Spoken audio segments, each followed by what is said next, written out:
नमस्कार, मेरा नाम ज्ञानेश्वर है और आपने देखना शुरू किया है लाइव सिटीज। मेरे साथ रोज की तरह दिल्ली से जुड़ रहे हैं देश के जाने माने सीनियर जर्नलिस्ट अजीत द्विवेदी जी। अजीत जी, आज नेता प्रतिपक्ष तेजस्वी यादव ने एक वाजिब सवाल उठाया है। देखिए, सरकार के खजाने में पैसों की कमी तो है ही। सम्राट चौधरी मुख्यमंत्री बने हैं, लेकिन वित्तीय स्थिति कैसी है सबको पता है और इसका असर भी दिखाई पड़ रहा है। सम्राट चौधरी के मुख्यमंत्री बनने के बाद कोई बड़ी सौगात बिहार में पेश नहीं की गई है। सैटेलाइट टाउनशिप जो बनेगा उसका क्या फार्मूला निकाला गया है यह हम और आप समझते हैं। तो आज तेजस्वी यादव ने सरकार से पूछा कि आप हैं कहाँ, आपके पास पैसे कहाँ हैं। वेतन और पेंशन का संकट है, कई महीनों से नियमित भुगतान नहीं हो रहे और यदि ये नहीं है तो सामाजिक सुरक्षा पेंशन के 3 महीनों का भुगतान करने के लिए आपको बिहार आकस्मिकता निधि से कॉन्टिजेंसी फंड से 3,662 करोड़ रुपए क्यों लेने पड़े। देखिए, कॉन्टिजेंसी फंड क्यों क्रिएट किए जाते हैं राज्य सरकारों में, केंद्र सरकार में, ताकि कोई आपदा आ जाए, लोगों को सहायता की जरूरत हो, प्रदेश में कुछ विशेष जरूरत हो, तब इस आकस्मिकता निधि से काम किए जाते हैं। तो तेजस्वी यादव ने फिर से, सबसे पहले हम लोगों ने ही जब नीतीश कुमार मुख्यमंत्री थे तो इस बात की चर्चा शुरू की थी कि वित्तीय स्थिति ठीक नहीं है। आज तेजस्वी यादव ने फिर कहा है और यह पीड़ा बिहार के संवेदकों ठेकेदारों की है कि उन्हें भुगतान नहीं हो रहा है, सरकारी कामकाज में बाधा दिख रही है, सरकारी कामकाज यहाँ वहां ठप पड़े दिखाई पड़ते हैं। पटना शहर को ही देखेंगे तो बारिश होने वाली है, मानसून आने वाला है, लेकिन पूरा पटना जो यहाँ वहां गड्ढा खुदा हुआ आपको दिखेगा। संवेदक कहेंगे भुगतान हो नहीं रहा, काम होगा कैसे। तो तेजस्वी यादव ने वाजिब सवाल पूछ लिया और कहा कि देखिए, इधर आपका ध्यान सम्राट चौधरी जी जाना चाहिए, लेकिन दूसरे गैर जरूरी मसलों में आप उलझ जा रहे हैं।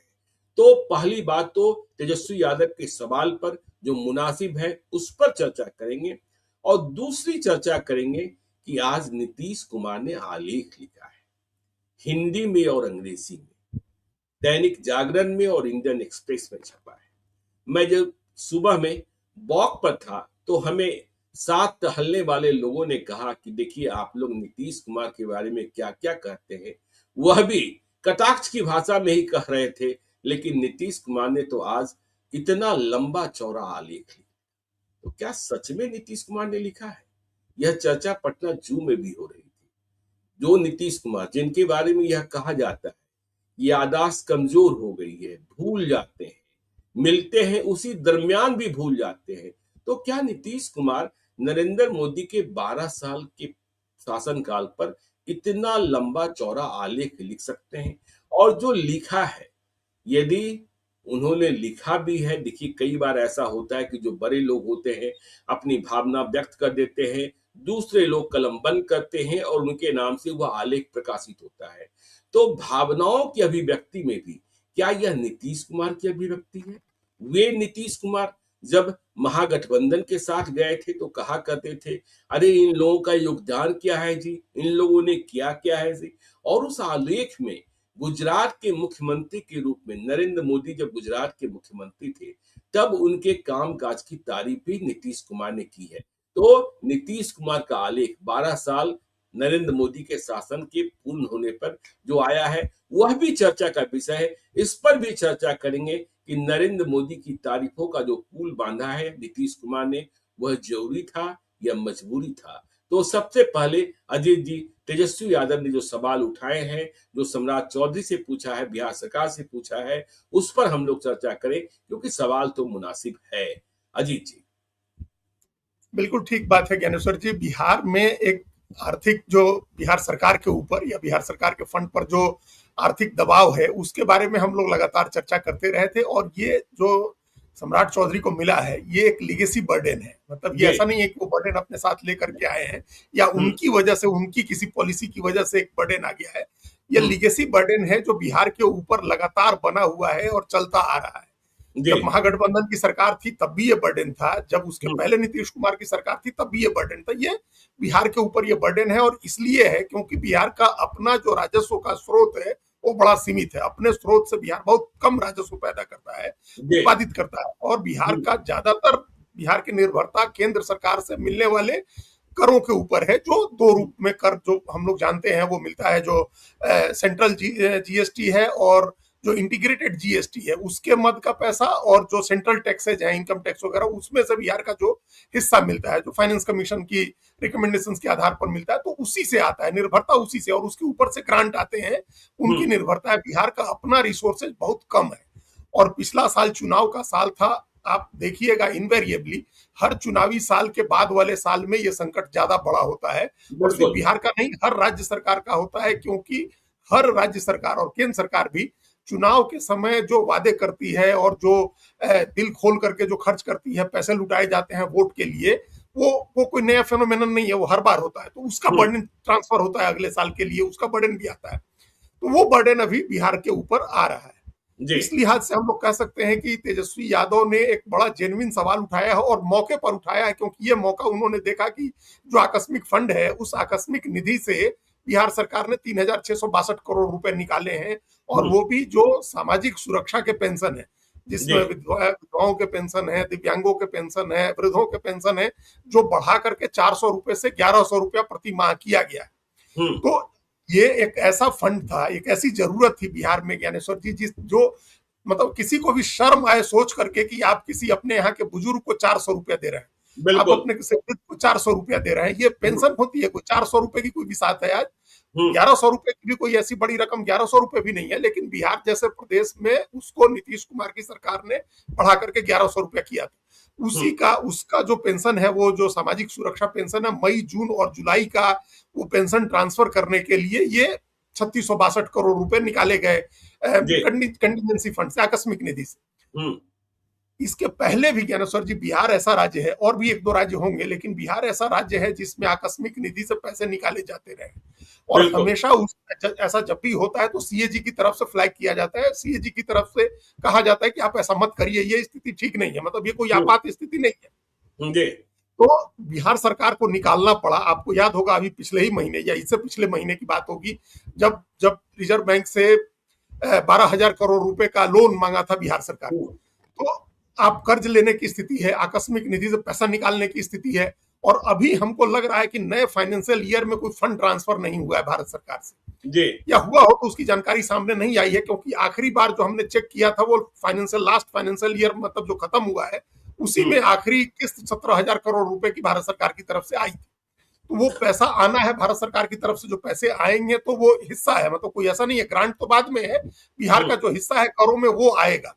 लेकिन बिल्कुल। उससे भी सिर्फ काम चलने लायक काम चलेगा ज्ञानेश्वर, जब इसको थोड़ा बारीकी से समझने की जरूरत है कि बिहार सरकार का जो कमिटेड एक्सपेंडिचर है, प्रोमिस्ड हुँ, एक्सपेंडिचर है, वो बहुत बड़ा है। वो लगभग आधा है। बिहार सरकार जो अपने रिसोर्सेज से जो रेवेन्यू जनरेट करती है उसके लगभग आधा है, या जी, आधे से ज्यादा ही है जो कमिटेड आपका एक्सपेंडिचर है। कमिटेड जी। एक्सपेंडिचर का मतलब है जिसमें वेतन है, पेंशन है और ब्याज है। हुँ, ये तीन चीजें कमिटेड होती हैं, इसको आप नहीं डिफर कर सकते हैं। आपको जो लोन लिया हुआ है, और आप देखिए कि बिहार के ऊपर 4 लाख करोड़ रुपए का लोन है। इस मामले हुँ, में हालांकि इसको बढ़ा चढ़ा करके बहुत कहा जाता है कि 4 लाख करोड़ रुपया लोन हो गया, लेकिन इस मामले में फिर भी बिहार काफी कई राज्यों के मुकाबले बेटर पोजीशन में है। हुँ, आमतौर पर लोन की जो चीजें होती हैं ज्ञानेश्वर ज्ञानेश्वर जी, वो माना जाता है लोन आप कितना ले सकते हैं। आपके जो बिल्कुल। जीएसडीपी है, जो ग्रॉस स्टेट डोमेस्टिक प्रोडक्ट है, उस हुँ, जीएसडीपी के 25% तक आप लेते हैं तो उतना एक वो लिमिट माना जाता है कि उस लिमिट में आप हैं। तो हुँ, बिहार उस लिमिट को एक्सीड कर चुका है। बिहार का अभी बिल्कुल। का जो रेवेन्यू था, पिछले जो जीएसडीपी था पिछले फाइनेंशियल ईयर में, वो 11 साढ़े 11 लाख करोड़ का था, और अगले जो अभी चालू वित्त वर्ष है जो 26-27 का, इसमें 13 लाख करोड़ रुपए का माना गया है कि जीएसडीपी होगी बिहार की। तो हुँ, 13.1 लाख करोड़ रुपए, तो 13 लाख करोड़ रुपए के जीएसडीपी पर अगर 4 लाख करोड़ का अगर कर्ज है, तो ये लोन है। लगभग 30% या 30% से थोड़ा कम है हमारा बिहार का लोन। हम्म, पंजाब पंजाब जैसे राज्य हैं जो 50% पहुंच रहे हैं, 40% से ऊपर लोन हो गया है, उनके जीएसडीपी का 40% से ज्यादा कर्ज ले चुके हैं। जी, तो लेकिन यह है कि उनके यहाँ रेवेन्यू का सोर्स है, हमारे यहाँ हम्म, रेवेन्यू का सोर्स नहीं है, हम लोग को उसका ब्याज चुकाने में इतना बड़ा संकट बिहार के सामने रहता है। तो ये जो कमिटेड एक्सपेंडिचर है वेतन का, पेंशन का और ब्याज का, वो हम जो अपना रेवेन्यू जनरेट करते हैं, बिहार अपने रिसोर्सेज से जो जनरेट करता है 65,000 करोड़ के करीब, उसका हम्म, लगभग आधा हो जाता है। जी, तो उसके मतलब आपको उतना ही मतलब जितना आपका खर्च है कमिटेड, तो ये इसकी वजह से दबाव में रहती है बिहार की इकोनॉमी हमेशा, और सरकार भी हमेशा दबाव में रहती है बिल्कुल, वेतन, पेंशन और ब्याज को लेकर के। जी, बाकी चीजें आप छोड़ दे, बाकी चीजें तो जो होनी है, जो योजनाएं चल रही हैं, जो लोक कल्याण की योजनाएं चल घोषित की गई हैं पैसे बांटने की, तो महिला रोजगार योजना के तहत ही 18,000 करोड़ रुपए बच चुके हैं बिहार में। हम्म, तो ऐसी योजनाओं में जो पैसे बटते हैं ये सब अलग है, उसके अलावा कैपिटल एक्सपेंडिचर है, आपको इंफ्रास्ट्रक्चर के डेवलपमेंट का काम करना है, ये सब चीजें अपनी जगह है। तो ये तनाव की स्थिति बिहार की ज्ञानेश्वर जी है। और हम मानते हैं, आप भी इस बात को मानते हैं, हम लोग कई बार चर्चा कर चुके हैं कि फाइनेंशियल बर्डन है, फाइनेंशियल बिल्कुल, प्रेशर है। लेकिन हम्म, हम ये नहीं कह सकते हैं कि कोई फाइनेंशियल इमरजेंसी की स्थिति है या हम्म, जो कोलैप्स की स्थिति है। कोलैप्स नहीं है, ये कोलैप्स नहीं कर सकते हैं। और वैसे भी अब जब डबल इंजन की सरकार है, बीजेपी ही बिहार में है और बीजेपी ही केंद्र में है, तो हम ये नहीं कह सकते हैं कि कोलैप्स की स्थिति है, जैसी कोलैप्स की स्थिति हिमाचल प्रदेश में दिख रही है। हिमाचल बिल्कुल, प्रदेश में दोनों में अलग, हिमाचल प्रदेश में कांग्रेस की सरकार है और केंद्र सरकार कोऑपरेट नहीं कर रही है, कई फंड के पैसे नहीं जा रहे हैं उनके यहाँ, या रोक दिए गए हैं, उनसे बार बार मैचिंग ग्रांट की बात कही जा रही है। इसकी स्थिति इसकी वजह से वहां तो एमएलए, एमपी और मंत्रियों के वेतन रोक दिए गए थे। बाद में जब बहुत हल्ला मचा तो मंत्रियों का वेतन देने की शुरुआत हुई है, तब भी मुख्यमंत्री ने कहा कि हम अपना वेतन नहीं लेंगे। तो हम्म, वो उस तरह का कोलैप्स या उस तरह का क्राइसिस या उस तरह की इमरजेंसी बिहार में नहीं है। बिल्कुल, लेकिन दबाव है, प्रेशर है इकोनॉमी के ऊपर, बर्डन है इकोनॉमी के ऊपर, और इसका कोई समाधान नहीं है ज्ञानेश्वर जी, सिवाय इसके कि आप रेवेन्यू का सोर्स बढ़ाइए। जी, इसके अलावा दूसरा कोई उपाय नहीं है। दूसरा क्या हम्म, उपाय कर सकते हैं आप हम लोग जैसे अभी पिछली बार चर्चा कर रहे थे, 3,17,000 करोड़ रुपए का मान लीजिए अगर आप बजट बना रहे हैं, और आपका अपना ओन रेवेन्यू है 65,000 करोड़ रुपए का, हम्म, और भारत सरकार से भी आपको 1 करोड़ 1,65,000 के करीब, 1,60,000 के करीब अगर मिल जाता है, तो ये तो 2.25 लाख करोड़ ही हुआ ना। बिल्कुल, तो 2.25 लाख करोड़ के ऊपर का जो आप बजट अनाउंस करेंगे, वो कहां से ले आएंगे पैसा? हम्म, वो पैसा तो आपको कर्ज ही लेना होगा ना, कर्ज लेना होगा, या फिर आपको ऐसा इन्वेस्टमेंट देखना होगा जो बिहार में आकर के लगे, उसकी उससे आपको कुछ और अतिरिक्त आमदनी। तो बिल्कुल, ये बिहार में अब जाकर के हम लोग देख रहे हैं कि कोई प्राइवेट इन्वेस्टमेंट आना है, नहीं तो हम्म, आपको कर्ज के ऊपर डिपेंडेंट होना होगा, या फिर भारत सरकार से और ग्रांट मांगना होगा।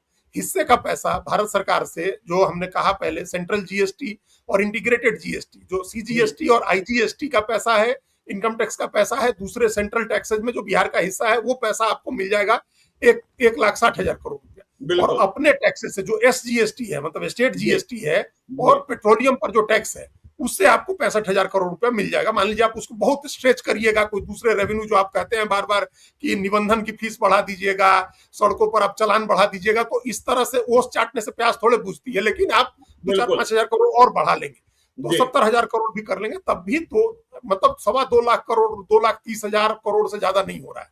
हम्म, तो इसका मतलब आपको बहुत ही सीरियस थॉट करना होगा इसके ऊपर, रेवेन्यू के सोर्सेज और जनरेट करने होंगे, और रेवेन्यू के सोर्स क्रिएट करने होंगे, और रेवेन्यू जनरेट करना होगा। हम्म, खर्च कम करके, बिहार तो अपने ही बेयर मिनिमम खर्च में चल रहा है, सबसे कम से कम बिल्कुल, खर्च में बिहार चल रहा है। खर्च में आप कटौती नहीं कर सकते हैं, आप रेवेन्यू बढ़ा करके ही बिहार की इकोनॉमी को ठीक कर सकते हैं। और हम्म, रेवेन्यू बढ़ाने के जो तरीके हैं उस पर भी हम लोगों ने बहुत डिटेल चर्चा की थी। लेकिन एक तरीका तो अभी यह है कि प्राइवेट इन्वेस्टमेंट आने के लायक माहौल आप बनाइए बिहार में, बिल्कुल, ताकि प्राइवेट इन्वेस्टमेंट आए। प्राइवेट इन्वेस्टमेंट आएगा तो फिर रोजगार के अवसर बढ़ेंगे, उससे रिलेटेड इंडस्ट्रीज स्टैब्लिश होंगी, उससे रिलेटेड सर्विस सेक्टर आपका ग्रो करेगा, और उससे आपके रेवेन्यू स्ट्रीम आपका मजबूत होगा, पैसे आने शुरू होंगे, आपको टैक्स आना शुरू होगा, पैसा आपका घूमना शुरू होगा मार्केट में। जी, तो ये बिल्कुल, आपको सबसे पहले इस तरह का माहौल बनाना होगा। कानून हम्म, व्यवस्था की स्थिति सुधारिए, आप ईज ऑफ डूइंग बिजनेस, जिसको भारत सरकार बार बार कह रही है, हालांकि अभी तो हो नहीं पाया है, अभी भी 36 तरह के परमिशन लेने होते हैं एक, अगर आपको बिजनेस शुरू करना हो तो ये जो रेगुलेटरी आपके नॉर्म्स हैं, उनको आप ईज करिए, बिजनेस को के लायक माहौल नहीं, बनाइए इसमें भी आप। फैसला किया है सम्राट चौधरी ने कि इंडस्ट्री लगाने के लिए जो भी परमिशंस हैं वो 30 दिनों के भीतर दिए जाएंगे, और यदि 30 दिनों के भीतर नहीं दिए गए तो माना जाएगा कि यह परमिशन प्राप्त हो गया है। तो यह कोशिश चल रही है, लेकिन बिहार के संवेदकों की, ठेकेदारों की पीड़ा को भी समझना होगा। ये पीड़ा आपने भी सुनी होगी, और उनका भरोसा सरकारी काम और सरकारी पैसे के प्रति उठता जा रहा है, क्योंकि पैसा फंस रहा है। सरकार का दबाव अलग होता है कि काम समय पर पूरा करो, और जिनसे काम लिया जाता है उनका अलग दबाव होता है कि भुगतान करो। तो उन संवेदकों की पीड़ा को भी सरकार को अब समझना चाहिए कि कैसे। नहीं तो देखिए, संवेदक आप कह रहे हैं कि हम बिहार के ही संवेदकों को 50 करोड़ तक का काम देंगे, तो उनके भुगतान की व्यवस्था भी तो कीजिए। बहुत माला माल वाले नहीं है। यदि नए संवेदकों को आप लाना चाहते हैं और उन्हें इंगेज करना चाहते हैं, तो उन्हें भी आपको समझना होगा। जी जी। देखिए ज्ञानेश्वर जी, ये एक साइकिल होता है इकोनॉमी का, और ये इतनी जरूरी चीज है। आप जो ठेकेदारों से आपने काम कराया है, जो इंफ्रास्ट्रक्चर का काम हुआ है, ये सिर्फ पैसा खर्च करना नहीं होता, ये एक तरह का इन्वेस्टमेंट है। बिल्कुल। इस बात को समझना चाहिए। हर आदमी समझता है क्या इसको ऐसे तरीके से लोग लेते हैं कि अरे ठेकेदारों पर ही ध्यान दे रहे हैं या कंस्ट्रक्शन पर ही सारा ध्यान दे रहे हैं। उसका पैसा ऐसा नहीं है कि आप ठेकेदार को सारा पैसा देते हैं तो वो सारा पैसा लेकर घर चला जाता है। वो सारा पैसा अल्टीमेटली थोड़े से पैसे को छोड़ करके सारा पैसा फिर इकोनॉमी में आता है।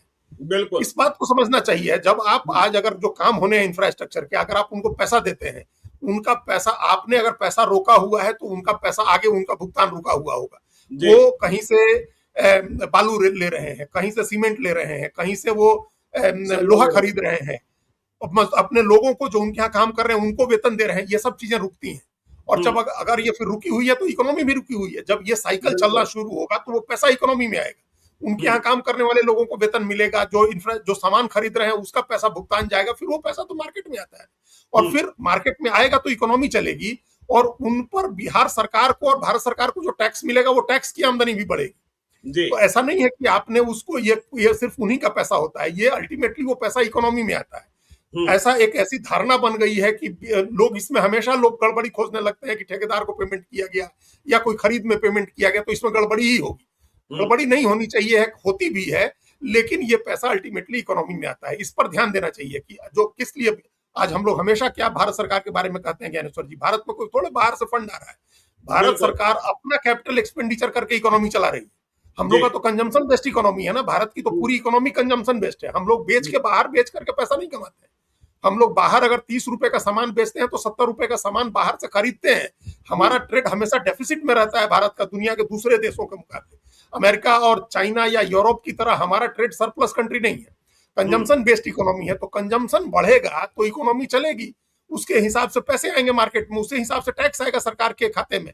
तो ये एक साइकिल है, इस साइकिल को ये रुका हुआ है। इस साइकिल को ज्ञानेश्वर जी, सम्राट चौधरी के ऊपर जिम्मेदारी है कि इस साइकिल को जरा तेज पैडल मारना शुरू करें कि ये साइकिल चले। एक बार जब साइकिल चल पड़ेगी, आप देखिए पिछली बार क्या संकट हुआ था, जो हम पिछली बार आपकी बात कर रहे हैं। इस बार जो बजट पेश किया गया, उस बजट में जो प्रोविजन किया गया है वो ये है कि हम लोग फिस्कल डेफिसिट को 3% पर रोकेंगे, जीएसडीपी के 3% तक। तो जीएसडीपी का 3%, अगर जीएसडीपी ज्ञानेश्वर जी 13 लाख करोड़ है तो जीएसडीपी का 3% 39,000 करोड़ रुपया होता है।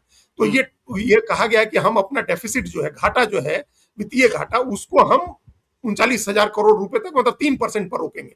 पिछले फाइनेंशियल ईयर में आपको जान करके हैरानी होगी, मतलब आप तो, हम लोग चर्चा कर चुके हैं तो आपके तो ध्यान में होगा, ही संज्ञान में होगा, आप इसको फॉलो करते हैं। बिहार के और लोग जो देख रहे हैं प्रोग्राम, उनको हैरानी होगी कि लगभग 12% पहुंच गया था डेफिसिट। बताइए। जिसको आप कह रहे हैं कि 3% रखना है, वो 11.8% डेफिसिट था। तो आप 11.8% डेफिसिट का मतलब 1 लाख करोड़ रुपए से ज्यादा का डेफिसिट हो गया था। जितने का आपने बजट का प्रोविजन किया था उसके मुकाबले आपने 1 लाख करोड़ रुपए ज्यादा खर्च कर दिए। बिल्कुल। तो उसकी भरपाई कहां से होगी? इतना ये बहुत बड़ा मिसमैच होता है। 3% अगर आप फिक्स करते हैं ज्ञानेश्वर जी की हम डेफिसिट रखेंगे, वो 4% हो जाए तो माना जाता है कि ठीक है 4% में, लेकिन वो 12% हो जाए, 3 गुना हो जाए।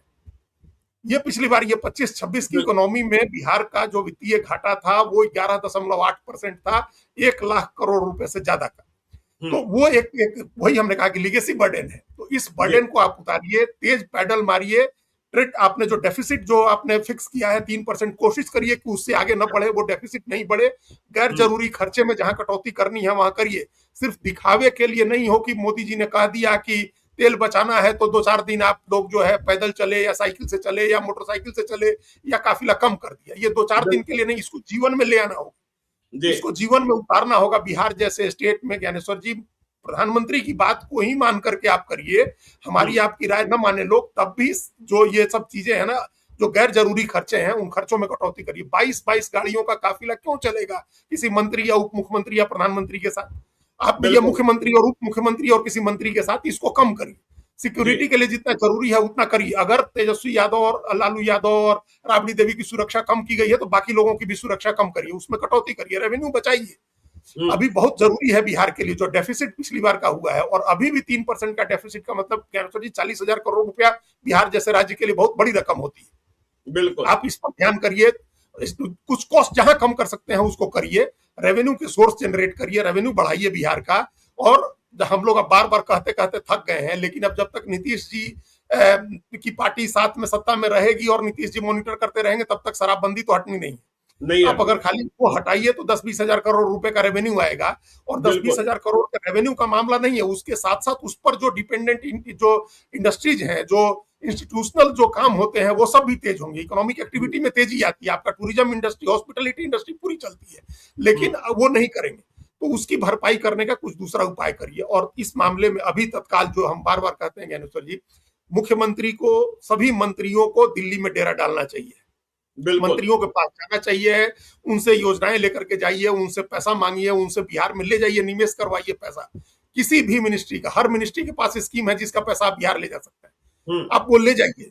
प्रॉमिस किया हुआ है बिहार से, भारत सरकार ने बिल्कुल। 2 बजट से हम लोग देख रहे हैं कितनी हम्म। चीजों के लिए प्रॉमिस किया हुआ है बिहार ने। अभी भारत सरकार ने जो कोसी कैनाल का साउथ या जो कोसी कैनाल के लिए बजट जो कहा गया था कि 10,000 करोड़ रुपया जाएगा, गया क्या? ये पिछले बजट की बात है, चुनाव के दरभंगा एम्स पहले का वाले क्या हुआ? दरभंगा नहीं एम्स का आया। क्या हुआ?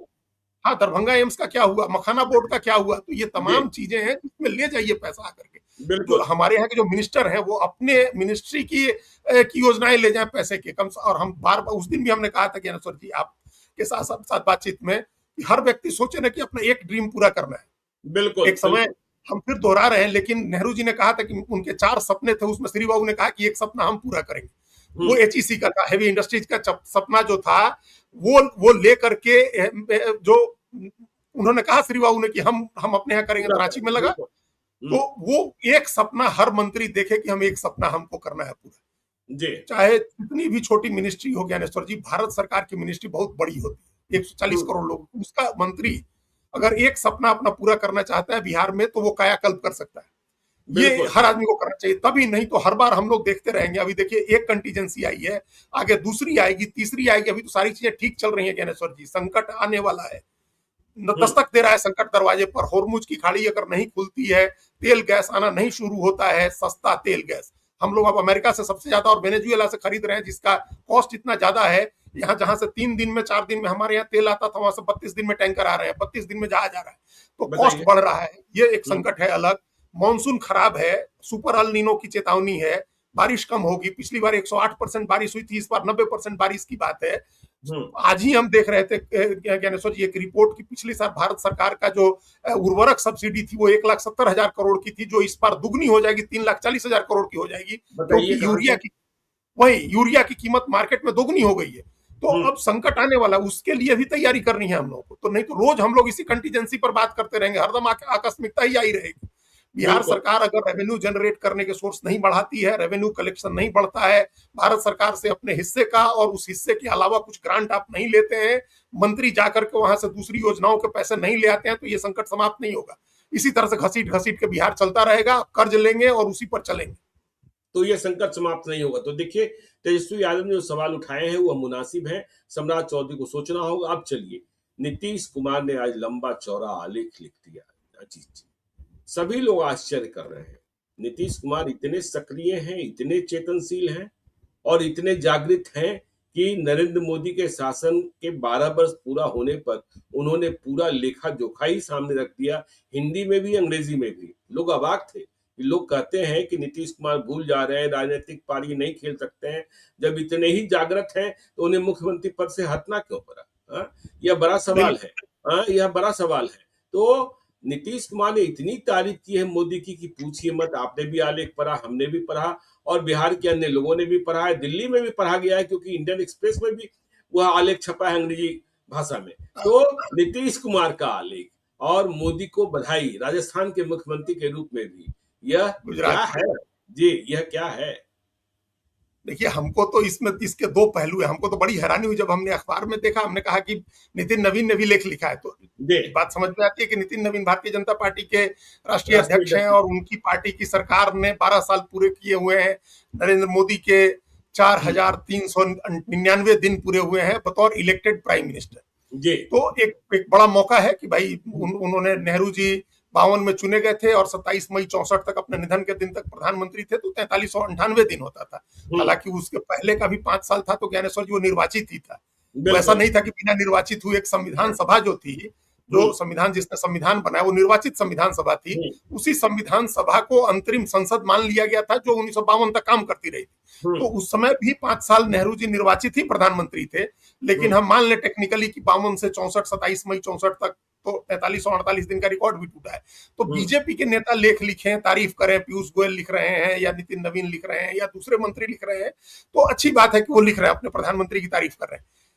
नीतीश कुमार को, सहयोगी पार्टियों में भी नीतीश कुमार को ऐसा लिखने की क्यों जरूरत पड़ी प्रधानमंत्री की तारीफ में? पहला सवाल तो यही है।